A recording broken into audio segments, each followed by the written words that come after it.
स्वागत है आपका भारत वॉइस में। असदुद्दीन ओवैसी की पार्टी एआईएमआईएम का गठबंधन न तो उत्तर प्रदेश में हो सका और न बिहार में हो सका। उत्तर प्रदेश में कहा जा रहा था कि इंडिया गठबंधन से उनकी बातचीत चल रही है और 5 सीटें या फिर उससे कम सीटें भी, अगर 3 सीटें भी इंडिया गठबंधन से मिल जाती है असदुद्दीन ओवैसी की पार्टी को, तो वो इस गठबंधन का हिस्सा होते। लेकिन इंडिया गठबंधन के नेताओं ने क्या सोचा होगा और आखिरकार कोई गठबंधन ओवैसी की पार्टी के साथ नहीं हो सका। उधर बीएसपी के साथ बाद में बातचीत चल रही थी और यह बात कहा जा रहा था कि बीएसपी के साथ तो गठबंधन हो ही जाएगा, लेकिन एआईएमआईएम का गठबंधन बीएसपी के साथ भी नहीं हो सका। यानी उत्तर प्रदेश में ना इंडिया गठबंधन का हिस्सा है ओवैसी और ना बीएसपी का हिस्सा है, यानी बीएसपी के साथ चुनाव लड़ रहे हैं, क्योंकि बीएसपी ने अब 16 उम्मीदवारों की सूची जारी कर दी है।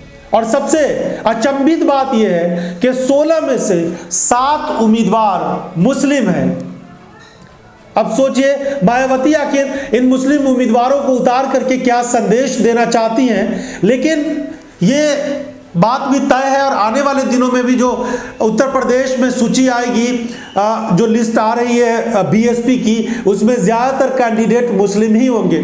तो इस समय जो 16 उम्मीदवार उतारे गए हैं बीएसपी की तरफ से, उसमें 7 मुस्लिम उम्मीदवार हैं और उनमें खास करके जो सहारनपुर है, अमरोहा है, मुरादाबाद है, रामपुर है, संभल है, आंवला और पीलीभीत जैसे लोकसभा संसदीय क्षेत्र में मुस्लिम उम्मीदवारों को उतारा है। और ये मुस्लिम उम्मीदवार अपने हिसाब से, पैसों के हिसाब से मजबूत तो हैं, राजनीतिक अस्तित्व और राजनीतिक जमीन इनकी कितनी मजबूत है ये कहना जरा मुश्किल है, लेकिन वो बीएसपी के टिकट पर चुनाव लड़ेंगे। असदुद्दीन ओवैसी की पार्टी भी अब चुनाव की तैयारियां कर रही है। उत्तर प्रदेश की जो राज्य इकाई है उसने 20 उम्मीदवारों की एक सूची तैयार कर ली है और इस सूची को जो अध्यक्ष, राष्ट्रीय अध्यक्ष, उनके पास भेजा गया है। उसके बाद उम्मीदवारों का ऐलान अब बहुत जल्द कहा जा रहा है कि कर दिया जाएगा। शौकत अली जो प्रदेश अध्यक्ष हैं वो आजमगढ़ से चुनाव लड़ रहे हैं, ये बात भी लगभग तय हो गई है।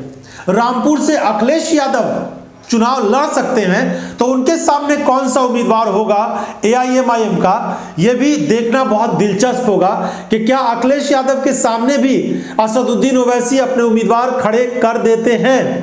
क्योंकि उत्तर प्रदेश की जो लिस्ट बनी है उसमें यही मुस्लिम बहुल इलाके हैं। उनमें खास करके अगर देखें तो जो संभल है वहां से उम्मीदवार उतारे जाएंगे एआईएमआईएम के, मुरादाबाद से होंगे एआईएमआईएम के उम्मीदवार, मेरठ, बिजनौर, अमरोहा, फिरोजाबाद, बुलंदशहर, कैराना, अलीगढ़, नगीना, रामपुर, आजमगढ़, सहारनपुर, बरेली और बहराइच जैसे लोकसभा संसदीय क्षेत्र से असदुद्दीन ओवैसी की पार्टी के उम्मीदवार चुनावी मैदान में होंगे।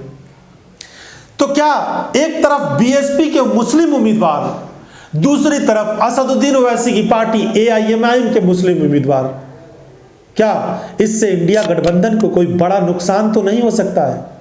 बहुत सारे लोग इसको लेकर चिंतित हैं और कह रहे हैं कि इंडिया गठबंधन से को इसका नुकसान भी हो सकता है, इसका खमियाजा भी भुगतना पड़ सकता है। जाहिर है जो भी उम्मीदवार हैं उनके थोड़े थोड़े तो वोट हैं और कई बार जीत हार के लिए 5-10 हजार का मार्जिन बहुत मायने रखता है। तो ऐसी स्थिति में अगर 20-25 सीटों पर इस तरह के हालात बनते हैं तो बीजेपी को बड़ा फायदा उत्तर प्रदेश में हो सकता है। उधर बिहार में भी स्थिति कुछ इसी तरह की है। बिहार में भी कोई गठबंधन नहीं होने की वजह से कहा जा रहा है कि लगभग 1 दर्जन सीटें या 11 सीटों पर उम्मीदवार उतारे जाएंगे।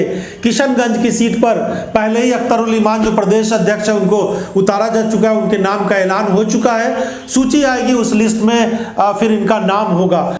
और एआईएमआईएम के जो एकमात्र हिंदू उम्मीदवार हैं रंजन पासवान, उनको गया से चुनावी मैदान में उतारा है। बहुत सुर्खियों में है ये उम्मीदवार, क्योंकि आमतौर पर एआईएमआईएम के जो उम्मीदवार होते हैं वो मुस्लिम उम्मीदवार होते हैं, जीते हुए भी ज़्यादातर उम्मीदवार मुस्लिम ही होते हैं। तो ऐसी स्थिति में एक नॉन मुस्लिम, एक हिंदू उम्मीदवार को चुनावी मैदान में उतारा गया, इसीलिए बिहार में ये खबरें बहुत बड़ी बनी है। और रंजन पासवान के बारे में कहा जा रहा है कि वहाँ पर जो जातीय समीकरण है उसको देख करके असदुद्दीन ओवैसी की पार्टी ने वहां पर इस उम्मीदवार को उतारा है। तो उत्तर प्रदेश और बिहार दोनों राज्यों में एआईएमआईएम अपनी तैयारियां जमकर कर रही है। उम्मीदवारों के नामों का भी अब बहुत जल्द ऐलान हो सकता है, लेकिन इतना जरूर है कि इन इलाकों में, इन संसदीय क्षेत्रों में असदुद्दीन ओवैसी की पार्टी अगर चुनाव लड़ेगी और बीएसपी के मुस्लिम उम्मीदवार भी चुनाव लड़ेंगे तो इससे इंडिया गठबंधन को एक बड़ा नुकसान हो सकता है। तो क्या ओवैसी की पार्टी से इंडिया गठबंधन का अगर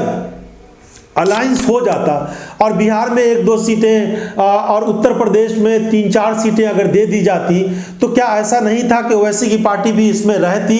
तो इससे एकजुटता, जो वोटों का बिखराव है, वो कम से कम बच जाता।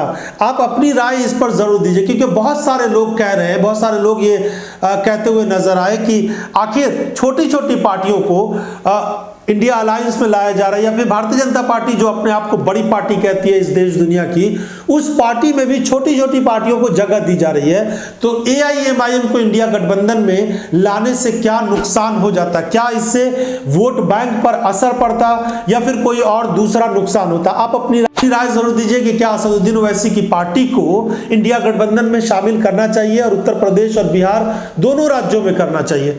तो अपनी राय कमेंट बॉक्स में जाकर जरूर दीजिएगा। लेकिन बड़ी खबर यह है कि बीएसपी ने भी अपने उम्मीदवारों की सूची जारी कर दी है। 16 उम्मीदवारों की पहली जो लिस्ट आई है बीएसपी की, उसमें 7 मुस्लिम उम्मीदवार हैं। बीएसपी के बारे में यह कहा जा रहा है कि उसका जनाधार पूरी तरीके से खत्म होता जा रहा है और अब जो ये लोकसभा चुनाव है इसमें पता नहीं कितना सीटें तो नहीं मिलेंगी। ये बात लगभग तय मानी जा रही है कि 80 लोकसभा सीटों में मायावती अगर अकेले अपने दम पर चुनाव लड़ती है तो एक भी सीट मायावती को नहीं आएगी। इस तरह की बातें कही जा रही है, क्योंकि ज्यादातर सीटों पर बीजेपी के अच्छे आसार नजर आ रहे हैं और बाकी बची हुई सीटों पर इंडिया गठबंधन का कब्जा होगा।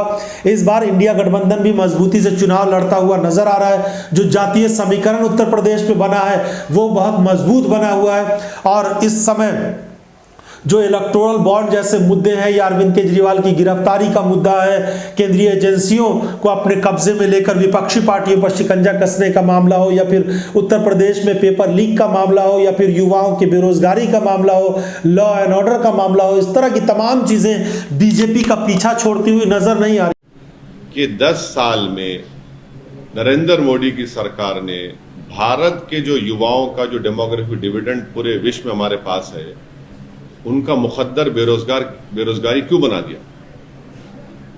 देश ये जानना चाहता है कि इलेक्टोरल बॉन्ड में 6000 करोड़ रुपए कैसे बीजेपी को मिले